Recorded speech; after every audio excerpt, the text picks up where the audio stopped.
আসলে আমাদের দেশের সাধারণ মানুষ কে ক্ষমতায় এলো, বিএনপি এলো, আওয়ামী লীগ এলো, এগুলো নিয়ে বেশিরভাগ সাধারণ মানুষ কিন্তু চিন্তা করে না। এবছর ফসল কেমন হলো, উৎপাদন কেমন হলো, বাজার মূল্য কেমন পেলো, আপনি গ্রামে গিয়ে দেখবেন কৃষকদের মধ্যে এটাই চিন্তা। জি।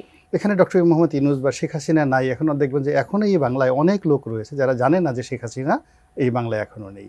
আবার অনেক এলাকাতে যারা খুব বিএনপি এলাকাতে, সেখানে তারা এখনও দেখা যাচ্ছে যে প্রান্তিক লেভেলে দরিদ্র মানুষ যদি বলা হয় প্রধানমন্ত্রীকে, বলবে খালেদা জিয়া।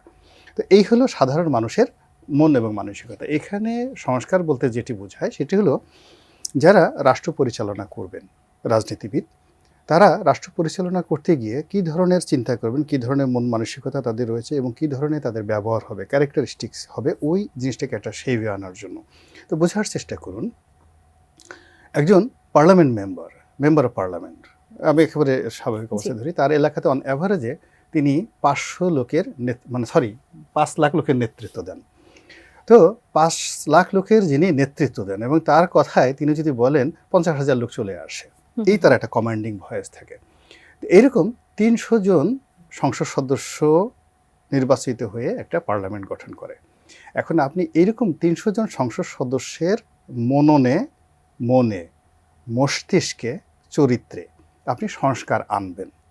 এখানে আপনার প্রথম যোগ্যতা থাকা লাগবে যে এই যে সংসদ সদস্য যারা হয়ে আসছেন, যে কোনোভাবে হোক না কেন, তাদের চাইতে আপনার কিছু অ্যাঙ্গেলে যোগ্যতা, অভিজ্ঞতা ভালো থাকতে হবে। এবং একজন সংসদ সদস্যকে নৈতিকভাবে, এডুকেশনালি আপনাকে মোকাবেলা করতে হবে এবং সে কি চিন্তা করে, তার বাস্তব সমস্যাগুলো কি, একজন এমপির বাস্তব সমস্যা কি, একজন প্রধানমন্ত্রীর বাস্তব সমস্যা কি, একজন ইলেকশন কমিশনের বাস্তব সমস্যা কি, একজন সচিব তার বাস্তব সমস্যাগুলো কি, এই বিষয়গুলো আপনি যদি এখন সংস্কার করতে চান, তাহলে যে বিষয় সংস্কার করবেন সেই বিষয়ে যদি আপনার নিজের কোনো অভিজ্ঞতাই না থাকে, আপনার ব্যক্তিত্বটা যদি ওই পর্যায়ে না হয়, আপনার পারিবারিক এডুকেশন থেকে শুরু করে আপনার দর্শনীয়, আপনাকে দেখলেই মনে হবে আপনি একজন সমাজ সংস্কারক। আমাদের দেশে ধরেন হাজী শরীয়তুল্লাহ। শাইনি চুলে এখন হবে সব হেয়ারস্টাইল।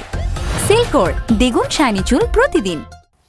তো এদেশের প্রথম সংস্কারক বলতে আমরা হাজী শরীয়তুল্লাহকে জানি।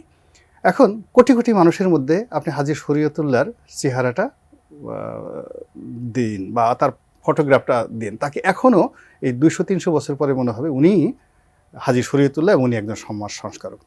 আপনি নবাব সিরাজউদ্দৌলা, তাকে আপনি এনে দেন, মনে হবে না উনি বাংলার নবাব।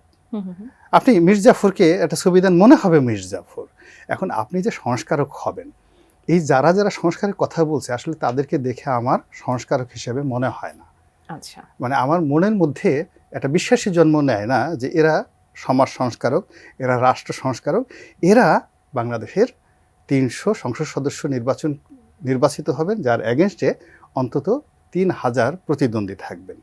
এই 3000 লোকদেরকে চিন্তা, চেতনায়, কর্মে পরিবর্তন আনার মতো যে ম্যাগনেটিক যে শক্তি দরকার, পাওয়ার দরকার, যে স্পিরিচুয়াল পাওয়ার দরকার, তারপরে শেষে যে ইউনিভার্সিটি এডুকেশন দরকার, যে পলিটিক্যাল ব্যাকগ্রাউন্ড দরকার, সব মিলিয়ে এখন যারা আছেন এদের কাউকে আমার ওইরকমভাবে মনে হয় না।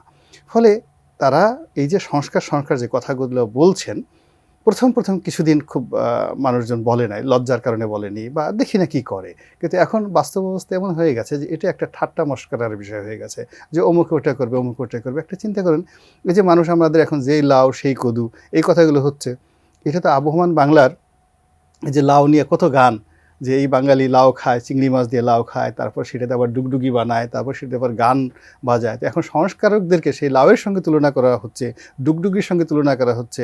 কয়েকদিন পরে যদি বলে যে না এই লাউ আমার ভালো লাগে না, বিসি হয়ে গেছে বেশি, এটাতে চিংড়ি মাছ ভালো রান্না হবে না, তো এরকম নানা রকম